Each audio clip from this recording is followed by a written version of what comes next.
लोग सिर्फ मुसलमानों के नाम पर जी सकते हो, क्योंकि जीने के लिए तुम्हारे पास कुछ नहीं है।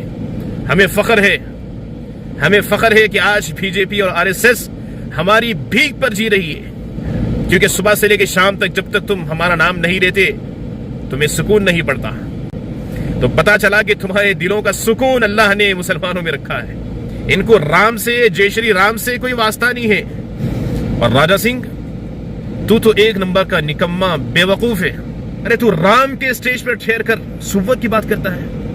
एक तरफ तू जय श्री राम का नारा लगा रहा है, दूसरी तरफ तू सुवर का मांस खाने की बात कर रहा है। अरे तू है, तुझ पर शर्म कर राजा सिंह। क्या तेरी अकल गोबर में चली गई? ऐ हिंदुस्तान के गद्दारों, ऐ हिंदुस्तान देश के गद्दारों, मत छेड़ो हमें वरना हम सुए हरम होकर मौला को सदा देंगे। क्यों डराता है तो हमको भगवा नारों से? ऐ आरएसएस, क्यों डराता है तू हमको भगवा झंडों से? और क्यों डराता है तू हमको काटने वाली बातों से? बदलेंगे करवट तो ऐ आरएसएस, बीजेपी, बजरंग दल तुझको मिटा देंगे। हिंदुस्तान एक अमन और मोहब्बत की बुनियाद पर कायम किया गया मुल्क है। इस मुल्क की सलामती को खतरे में डालने के लिए तुम लोग हर मुमकिन कोशिश कर रहे हो, और तुम्हारी ये कोशिशें याद रखो अल्लाह नाकाम करेगा। तुम हर मुमकिन कोशिश कर लो जहर इस मुल्क में फैलाने की, लेकिन मेरे ऐसे कुछ हिंदू भाई हैं और बहुत सारे मुसलमान भाई हैं जो आज भी इस मुल्क के अंदर अमन और मोहब्बत की बातें करते हैं। तुम क्या समझते हो कि तुम चंद बिल्डोजर से चंद मुसलमानों के घरों को गिराकर और 2-4 मुसलमानों को काटकर और 3-4 हत्याओं को करके 8-10 सूबों के अंदर फसादात को करके तुम क्या साबित करना चाहते हो कि तुम मुसलमानों को भड़का दोगे? अरे आरएसएस, बीजेपी, बजरंग दल, अरे हम मुसलमान हैं, इस वजह से तुम्हारी पार्टी चल रही है। अरे आरएसएस वालों, अरे बीजेपी वालों, अरे तुम लोग भिखारी हो, भिखारी। हमारे नाम की भीख खाते हो तुम लोग। शुक्र करो कि हम हिंदुस्तान में हैं, इस वजह से आज बीजेपी जिंदा है। वरना तो बीजेपी के पास इतने पढ़े लिखे चाहल बैठे हुए हैं कि जिनको ये भी नहीं पता कि जीडीपी किसे कहते हैं, या बीजेपी किसे कहते हैं, या डीजेपी किसे कहते हैं। ऐसे तो नालायक डब्बे एमएलए और एमपी की शक्ल में बैठे हुए हैं। लोग सिर्फ मुसलमानों के नाम पर जी सकते हो, क्योंकि जीने के लिए तुम्हारे पास कुछ नहीं है। हमें फख्र है कि आज बीजेपी और आरएसएस हमारी भीख पर जी रही है, क्योंकि सुबह से लेकर शाम तक जब तक तुम हमारा नाम नहीं लेते तुम्हें सुकून नहीं पड़ता। तो पता चला कि तुम्हारे दिलों का सुकून अल्लाह ने मुसलमानों में रखा है। यार मुसलमान है तो बीजेपी है, और अगर मुसलमान नहीं है तो बीजेपी कहाँ है? मस्जिदें हैं तो बीजेपी है।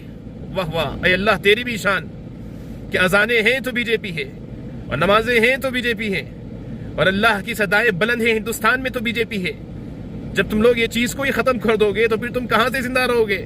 तुम्हारी पार्टी कहां जिंदा रहेगी? अरे तुम्हारे पार्टी को चलाने वाले हिंदुस्तान के मुसलमान हैं। मेरे हिंदू भाइयों, जरा गौर से सुनो इस बात को। मेरी बड़ी कड़वी, सच्ची और गहरी बात बोल रहा हूं मैं कि बीजेपी को हिंदू देवताओं से कोई सरोकार नहीं है। इनको राम से, जय श्री राम से कोई वास्ता नहीं है। इनको चलाने वाले जय श्री राम नहीं है, इनको चलाने वाले मुसलमान हैं।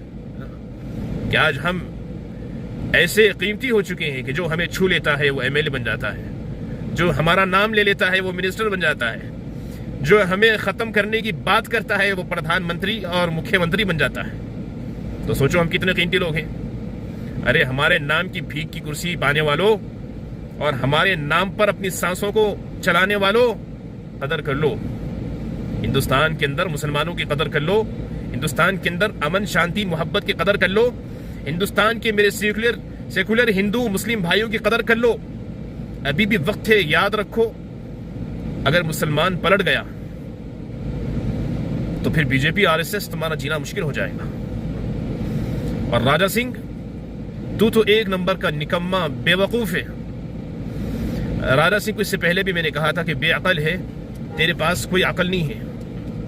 तो इंतहाई एक नंबर का बेवकूफ़ पागल शख्स है। तेरे पास अगर थोड़ी भी अक्ल होती मलऊन, या तेरे पास थोड़ी सी भी शर्म और हया होती, तो तू इतनी गंदी और इतनी बेकार लैंग्वेज को इस्तेमाल नहीं करता। अरे तू राम के स्टेज पर ठहर कर सुवर की बात करता है।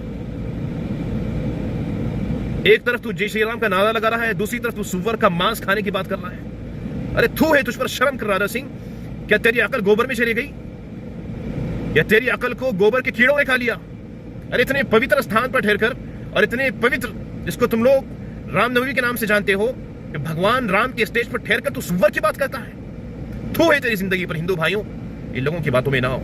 ये लोग राम के नाम पर देश को बेचने वाले लोग हैं। या राम के नाम पर, मुसलमान के नाम पर इस देश का खून को चूस रहे हैं, इस देश को नोच रहे हैं, इस देश के हजारों करोड़ों एसेट्स को और हजारों करोड़ों ऐसे वो चीजें जो 70 साल से देश ने जमा किए थे, उन सबको ये लोग खत्म करने का काम कर रहे हैं, लूटने का काम कर रहे हैं। ये आरएसएस, बीजेपी, ये लोग एक नंबर के नहीं, बल्कि हिंदुस्तान ही नहीं पूरी दुनिया में जितने भी नंबर हैं, उन तमाम नंबरों के सबसे बड़े चोर और बट्टेबाज हैं। आरएसएस, बीजेपी वालों, जी लो बेटा, जी लो हमारे नाम पर। मुसलमानों के नाम पर ही तुम जी सकते हो, इसके अलावा तुम्हारे पास कुछ नहीं है। ना डेवलपमेंट है, ना एजुकेशन है, ना तरक्कियात है, ना मुल्क के लिए कोई खैर खैरात है, कुछ नहीं। बस तुम सिर्फ हमारी भीख पर जी सकते हो। सुन लो आरएसएस, बीजेपी वालों, जी लो हमारे भीख पर। कब तक जियोगे? अरे हम भी दिल वाले लोग हैं, देते रहेंगे तुम्हें भीख और तुम जीते रहो। जय हिंद भाइयों। बस हिंदुस्तान में अमन शांति को बरकरार रखें और इस मुल्क को ऐसे ही बचाए रखें। दोस्तों, इस पर आपकी क्या राय है कमेंट करके ज़रूर बताइए, और इस वीडियो को लाइक और शेयर भी कर दीजिए।